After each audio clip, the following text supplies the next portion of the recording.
Oi, gente. Então, estamos aqui para dar continuidade à nossa série sobre o olhar e hoje a gente vai falar sobre o olhar e a fofoca. Eu duvido que não tenha receio da fofoca, que não se preocupe com a fofoca, né? Então, estamos aqui eu, Fernanda Carlos Borges e a Renata Oliveira. Oi, Rê. Tá boa? Antes de tudo, eu quero convidar vocês para uma jornada internacional, descolonizar os corpos. Hoje é sexta-feira, vai começar no domingo agora, depois de amanhã, no canal Filosofia em Movimento, com convidados muito interessantes. Eu sou organizadora, a Renata é coprodutora, o Apolo França também, coprodutor. Nós convidamos pessoas que trabalham com o corpo nas áreas de psicoterapias, arte Arte. e educação. De Então, 11 a 22 de julho. Helena Katz. Helena Katz, da Crítica de Artes, professora no curso de Artes do Corpo. Tem muito a dizer, ela pesquisa a filosofia com o corpo, né? Essa é a pesquisa dela, e como isso se expressa na dança e nas artes do corpo. O Roberto Simões, que é doutor em Ciência da Religião e publicou um livro que foi a tese dele sobre Yoga Malandro. O Yoga Malandro muito interessante, porque ele pensa uma yoga não como um bloco fechado, mas adaptada aos ambientes, né, e à cultura brasileira. A Márcia Tiburi, que acabou de lançar um livro sobre o complexo de vira-lata, né? Se a gente está falando de colonização, a questão do complexo de vira-lata está dentro desta questão, né? Ela vem.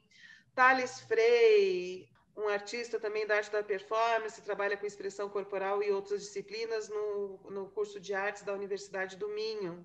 É um artista maravilhoso, tem um trabalho incrível sobre performance e gênero. Então, cabe muita coisa dentro desse tema. Arthur Gaiarsa. Que é aqui, né, que vocês já viram vídeos com ele para falar da respiração contra a opressão, e vai apresentar, pedir para ele trazer um livro do Gaiarsa que é sobre respiração, trechos, comentar sobre isso, e lembrar que inibição respiratória também é inibição de fala, né? A fala é totalmente envolvida com a respiração. A Fabi.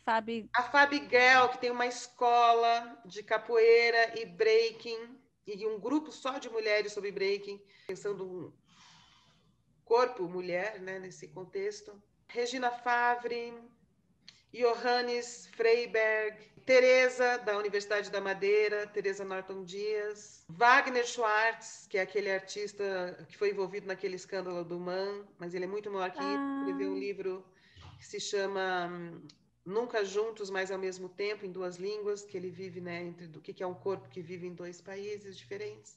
E eu vou conversar com o Anders Berg, que presta consultoria para professores da Dinamarca e levou a questão do jeitinho brasileiro para essa formação de professores, com base na filosofia do jeito. E o João da Mata, que é o cara que mais assumiu a responsabilidade de levar adiante o trabalho do Roberto Freire da somaterapia. Enfim, então, Jornada Internacional, Descolonização dos Corpos, canal Filosofia em Movimento, começa dia 11, vai até o dia 22, todos os dias, 17 horas. Vejam a programação lá no canal. Tá, então, gente, nós vamos seguir no mesmo processo, né? Eu vou ler alguns trechos e a gente vai comentar. Então, a gente está quase terminando, tá? Esse livro aqui sobre o olhar. Aí, na página 82, ele está falando assim que quando a gente se expressa, a gente não se expressa como um bloco, né?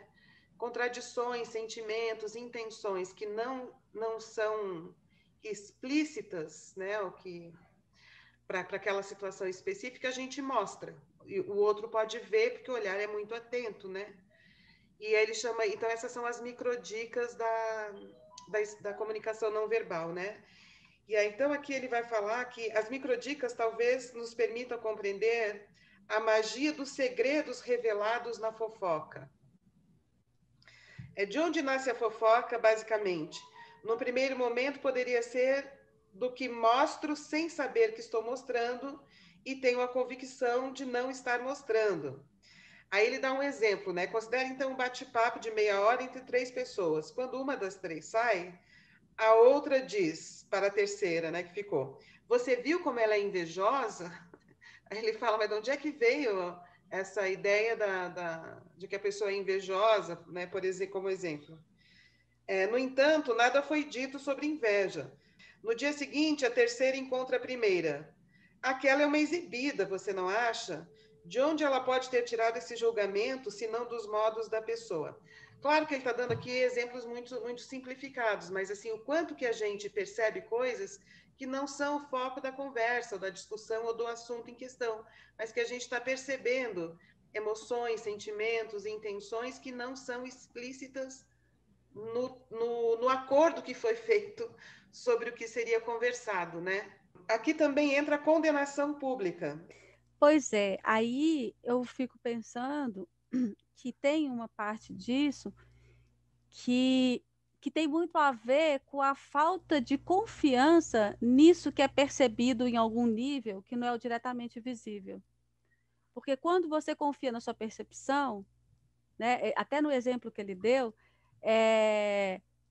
parece que você quer uma confirmação do outro desse imperceptível, desse invisível que você percebeu. Né? Você fala assim, olha, você viu o mesmo que eu vi? Né? E aí, nesse momento, parece que acontece uma fofoca. Né? E porque você envolve o outro na sua insegurança em relação à sua percepção. Né? Eu acho que quando a gente é mais seguro dessa percepção de algo invisível, você não vai precisar dessa confirmação do outro. Até porque essa Né? confirmação do outro, quando ganha caráter de fofoca, é assim, você viu?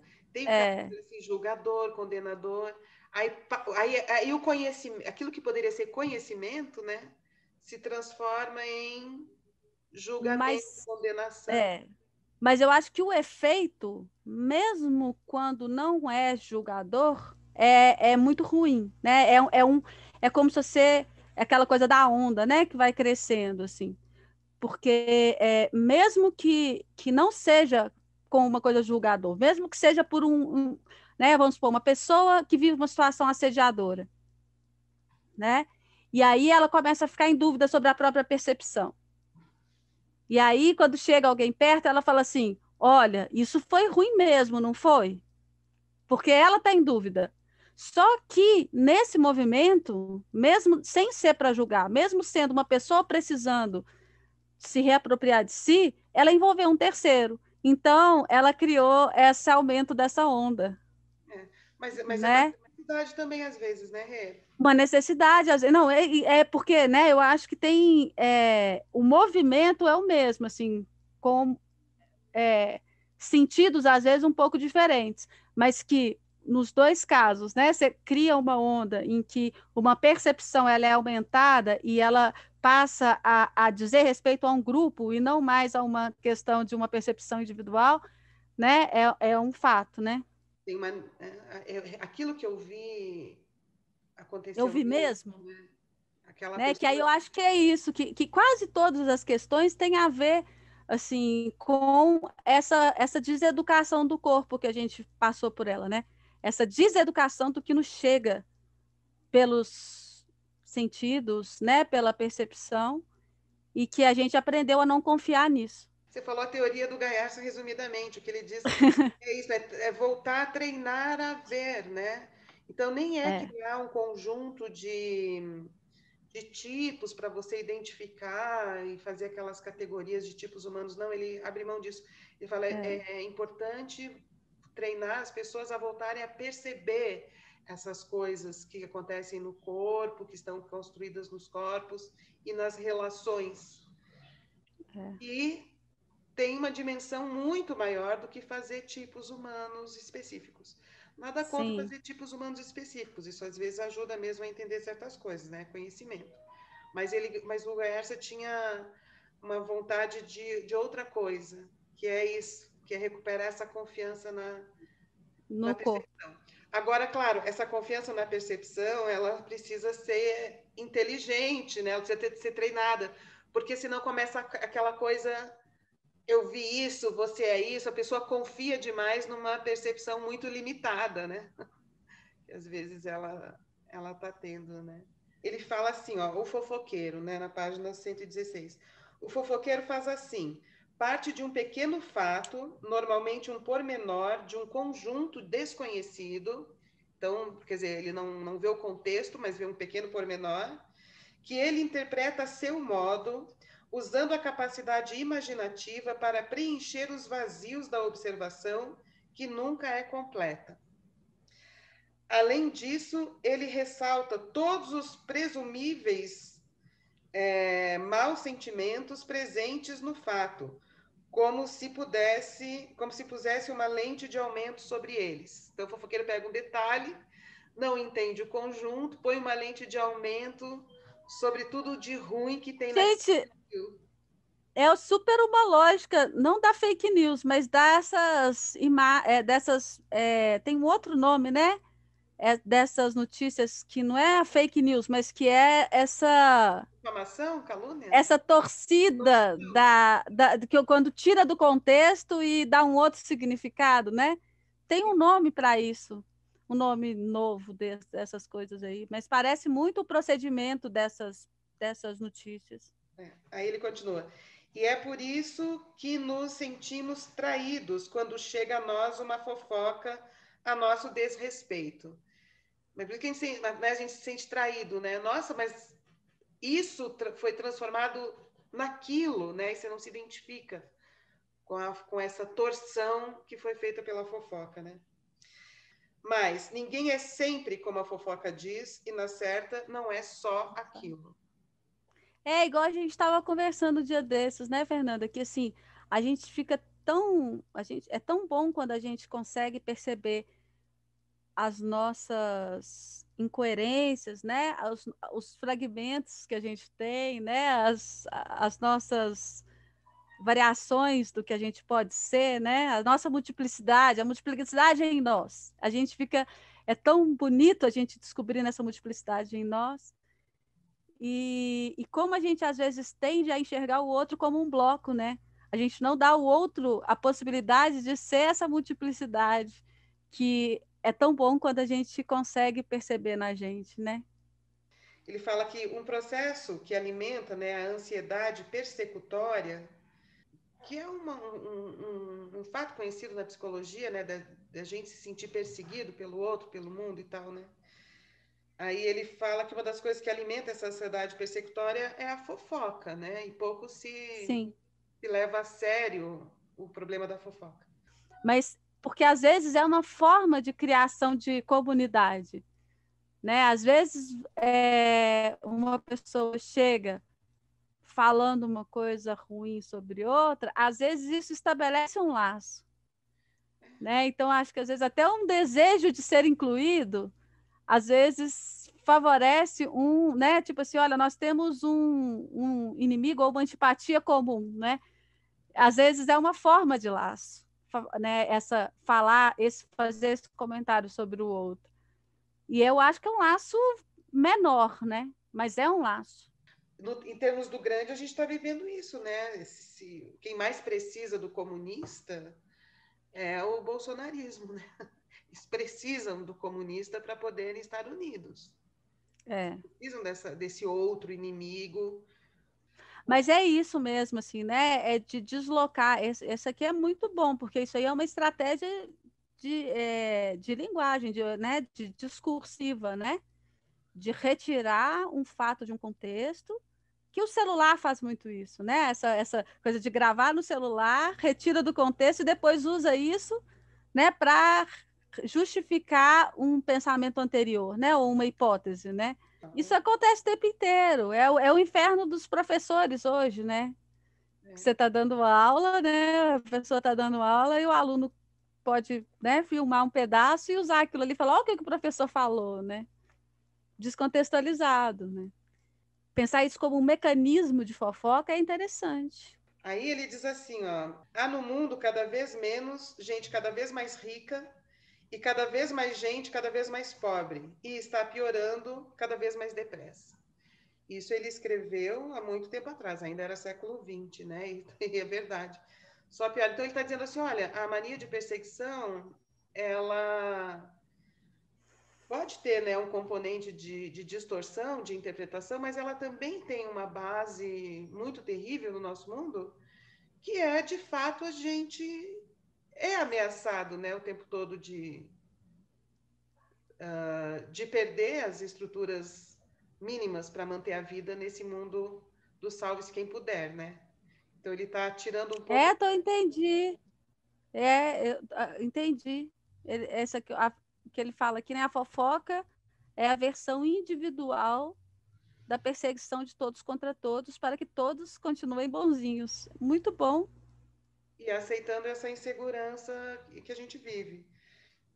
A injustiça social alcança todos, é genérica, coletiva, costume social. A injustiça é um costume. Bom essa ideia, né?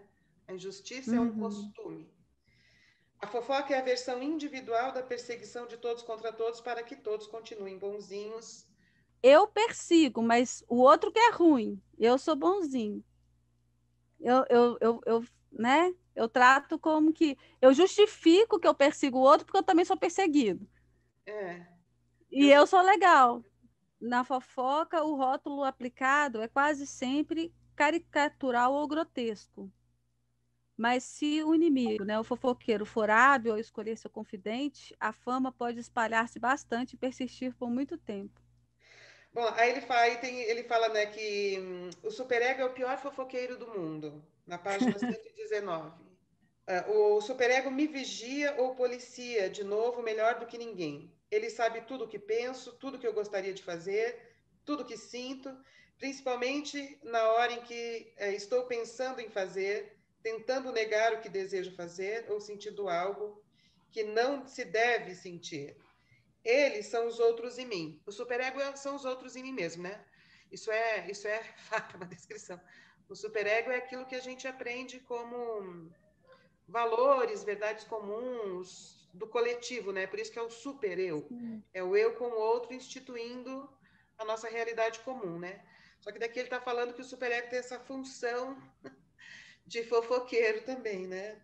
Então, o superego acaba tendo essa função de ser o julgador, o condenador e o fofoqueiro. Claro que isso é uma derivação dessa instituição do superego. Né?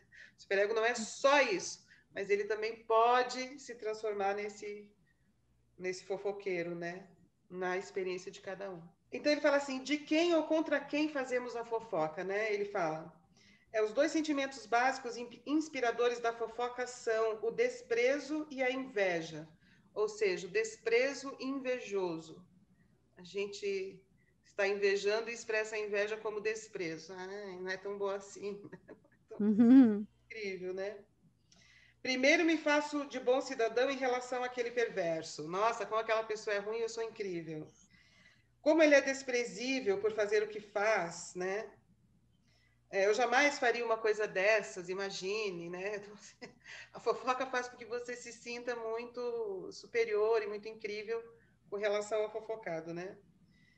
Tem uma música do Arnaldo Antunes que é assim: eu não vou mais ficar ouvindo distraído eles falarem deles e o que eles fariam se fosse com eles, o que eles não fazem de jeito nenhum, como se interessasse a qualquer um. Eu acho muito boa essa música. Bom, então ele diz assim, o fofocado é o marginalizado, é aquele que faz diferente do que deveria e seu castigo é sofrer com os olhares de condenação ou desprezo dos outros. Muitas vezes, o primeiro passo para a exclusão do grupo, do partido, até do trabalho e do salário. Então, ele traz a questão do salário pelo seguinte, porque com a fofoca você pode mesmo perder emprego e perder as condições de sobrevivência da sua vida. Então, a fofoca é mesmo um meio de controle, né? Sim. De uns sobre os outros, e ela é aquela ameaça constante, cotidiana, de vizinhança, né? De relações de trabalho no cotidiano, né? É um perigo de família, né? Então, a gente vê alguma coisa, essa percepção poderia gerar um conhecimento interessante sobre o outro, um conhecimento apenas, né? Como é que esse outro está constituído, tende, como sente, como vive, como resiste, pá. Mas se transforma num julgamento e numa condenação contra o outro, e que pode ser usado como arma contra o outro. Então, é o conhecimento se transformando em arma. Que poderia ser conhecimento, é transformado numa arma. Então, ele volta aqui nessa relação da fofoca e o olhar, né? Nossa curiosidade sobre os outros e nosso veneno coletivo mantém a ordem muito melhor do que qualquer polícia secreta. Agora, com as redes sociais, parece que reforça, né? Não é preciso KGB, CIA, SNI para nos controlar. Todos nós limitamos a liberdade de todos nós E como somos muito numerosos e estamos em todos os lugares, constituímos uma patrulha perfeita. Na verdade, muitas patrulhas, uma em cada ambiente, uma sobre cada tema. Eu lembrei do Matrix. Matrix era isso, né? Qualquer um poderia se transformar no Sr. Smith, né? Cada um poderia ser o olho da Matrix. Né? Uhum, uhum. Tem um livro de um cara dos anos 90 falando sobre, que ele falava assim, que a aldeia global para ele é um conceito horrível. Ele fala, imagina o nível de fofoca e vigilância de uma aldeia elevado ao nível global. Ele fala, é um horror. Ele quem, Rê? Ele chama Aníbal Ford. Eu fico muito impressionada com essa deseducação dos sentidos mesmo que a gente vive na vida, sabe? No Mulheres que Correm com os Lobos, ela fala isso, assim, né? Como que principalmente a mulher é treinada para não tornar consciente o que ela percebeu.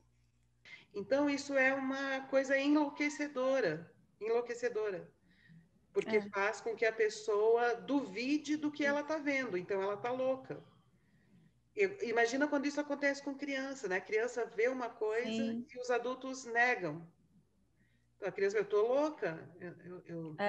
O que eu estou vendo não existe, né? É. Uma composição de forças, assim, que você consegue captar.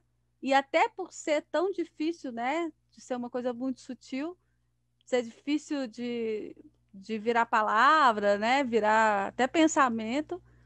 Aí é onde incide essa negação mais fortemente, né? E sendo que se a gente pudesse ter um treinamento para isso, né?